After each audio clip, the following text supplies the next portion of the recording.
Hi, good evening. Been a pretty quiet start to the week, but it has been, 4 or 5 days since the last one of these, so we'll just do a quick little news catch up. So the biggest thing so far this week has been some announcements about the Gencon promo distribution. Something people were waiting on for a while was, how am I actually going to get these? Is it going to be really easy? Is it going to be really hard? And yeah, so getting these isn't going to be too bad. What I have listed here is mostly the sign up promos that you get for signing up for different things. For pretty much all of these, if it's a tournament of some kind or an event of some kind, if you do well, you'll get more.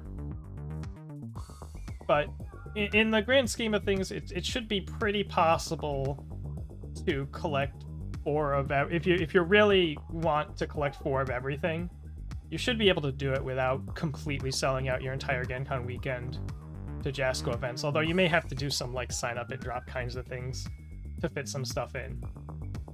Yeah, first and foremost, they also showed off some playmats with matching card art. These are the same fantasy card arts that we've seen from the Gencon promos that have been previewed earlier. I showed them in a previous video. They'll be linked in the description again, I believe.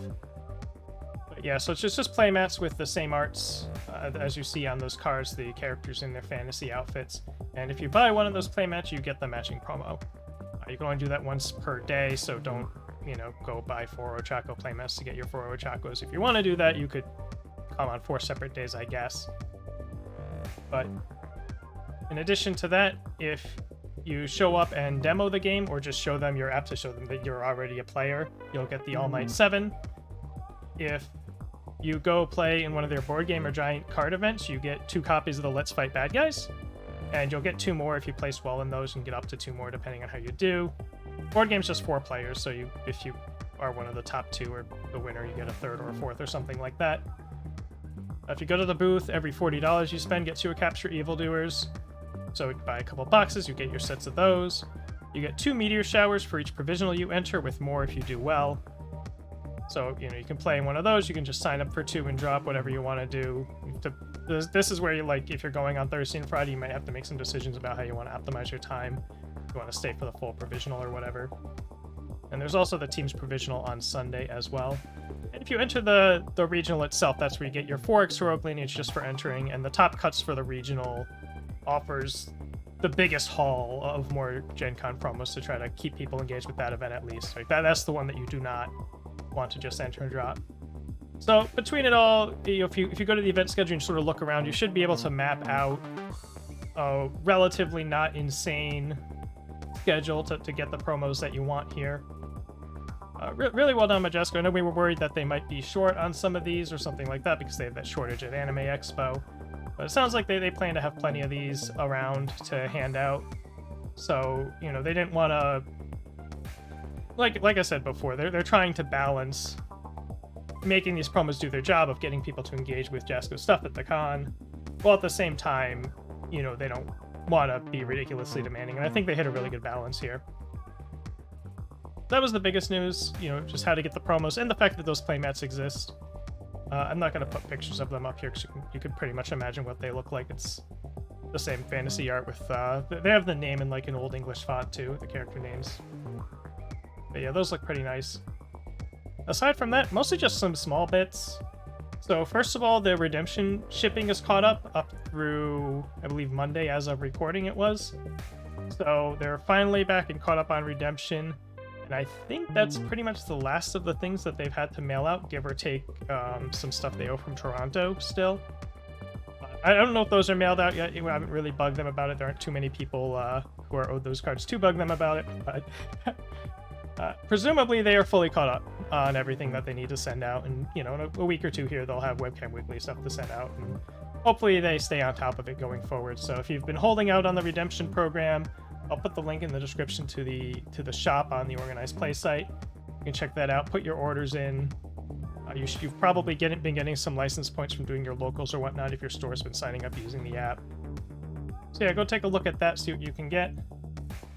They also announced today that they are creating a suspended player list, and this is players exhibiting particularly bad behavior.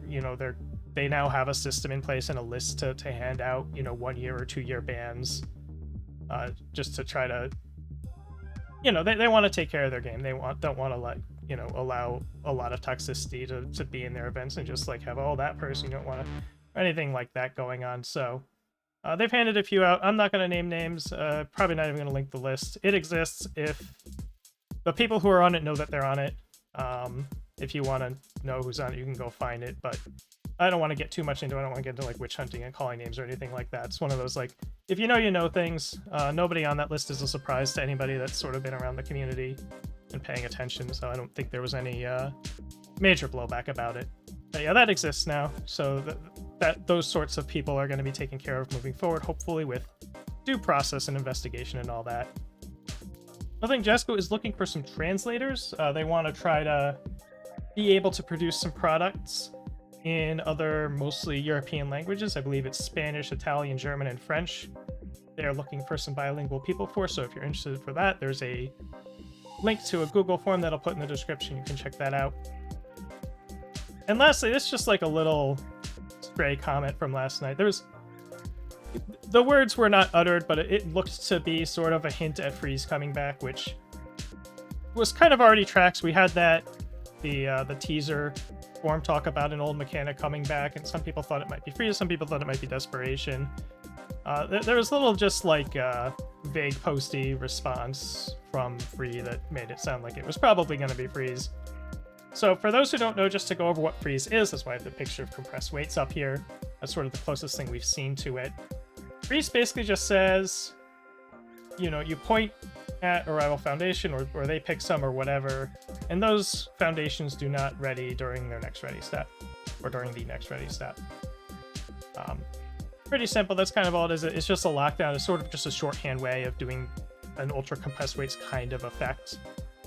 Obviously not quite the same, because weights has this whole thing about can't be readied at all at any time, only while this thing's committed, etc., etc. But same energy. You stop something from being readied, which can help. You know, if you play like a poke with a freeze effect on it, then you pick some offensive foundation on their side. They don't get to ready it, and that maybe helps you defend a little bit while you're poking, that sort of thing. So it can be helpful. Historically hasn't been really highly valued or anything like that, so it'll be interesting to see how they use it this time around. Kind of the only time Freeze has been super relevant has been when there was a crazy like Freeze 3 card. Freezing 3 foundations is really good, but otherwise the normal just like Freeze 1 as a bonus effect on a 4-diff has never particularly excited people, but you know, looks like they want to come back to that and have some of those effects in the game and see if they can make them work a little bit better this time around. And yeah, that's really it through Wednesday of this week.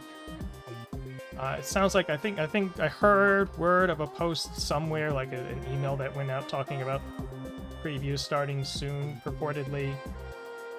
They have to start soon, I would think, if they want to release this set at any point in their Q3 window, I think it was, or their summer window. I guess summer's going to end mid-September, so the way these release dates tend to go, usually if they announce a time frame, it releases on like the last day of that time frame. So, and we've got that gap in the event schedule, so we're figuring mid-September, late September. If that is the release window, those previews have to start soon, because this set's going to have starters in it, which means it has at least 140 cards, and they like to do like 3 per day. And you crunch the numbers, and the previews have to get rolling here.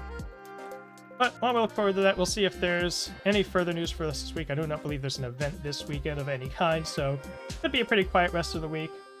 I may have to come up with like a little side topic for the next video if that's the case, but I had a bunch of Gencon distribution stuff to cover here, so I figured it wouldn't be too bad to just do the news update on this one. Yeah, I'll see you next time. Good night.